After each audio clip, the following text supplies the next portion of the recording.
Overpopulations is our biggest issue. Contrary to the story you probably get pumped with back home, that elephant numbers are in decline, and it is a truth. Their numbers have gone from 4 million to about 400,000 elephants in Africa today. But the land available has done the same. So elephants are confined to about 6% of what they used to have.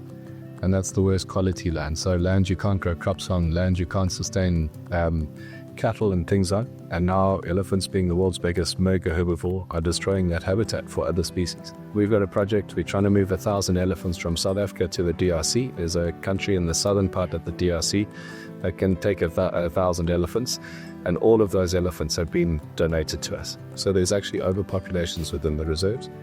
And the crazy thing is, I phoned Botswana to get permission to go through Bots, and they asked me if I could take some elephants from Botswana.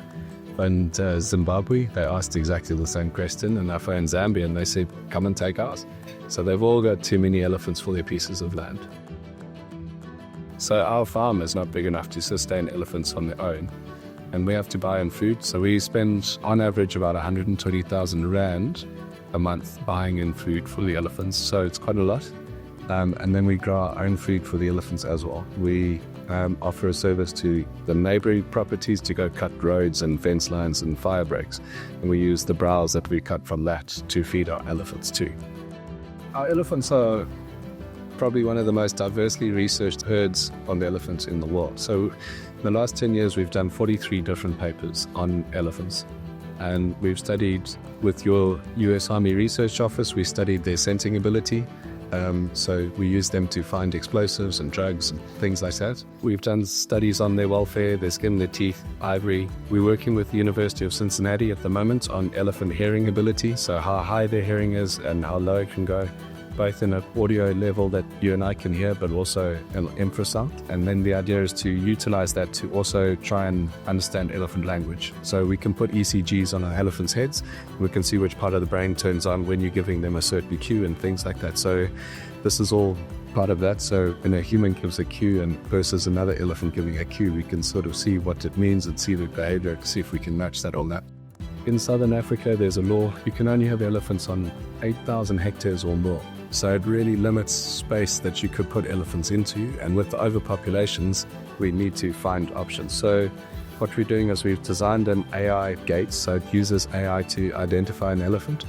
And then with that, it opens the gate, allows the elephant through. So we can now create corridors to allow elephants to migrate around corridors, and then also count elephants and allow them to utilize land that's not normally accessible. So smaller properties, because with the communication study that we're doing, we also give them two signals. One is, come to me, I'm open for you to use me.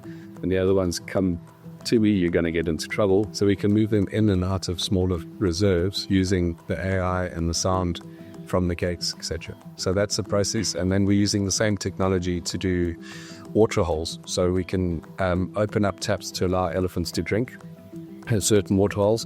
But if they go down to where cattle are or various things, then the water holes will actually withdraw the water. So they don't get a reward for moving there, and they get a reward for only using our AI gates. When they put the ban on ivory trade, Kenya started it in 1969. Back then, the legal price of ivory was roughly £5 a kilogram. The minute it went black market, it went up to £300 a kilogram. So all it did was incentivize your rural black African who earns $2 a day to go and poach elephants. That's where the poaching really kicked off. Elephants are abundant in South Africa and protected. Rhino horn's way more valuable than and pangolin scales are way more valuable than ivory. We've got a DNA project which we're looking at. So I'm very concerned about inbreeding issues. So you've got these reserves that have now got increasing populations of elephants. They've all come from the Kruger, and now they've increased in the reserves, and now they're populating with themselves. What is the impact of their health? And that's a very big concern of ours. And then taking out a whole herd, you don't actually know what genetics you're losing. That's why we're pushing the DNA project, because I'm really keen on informed conservation.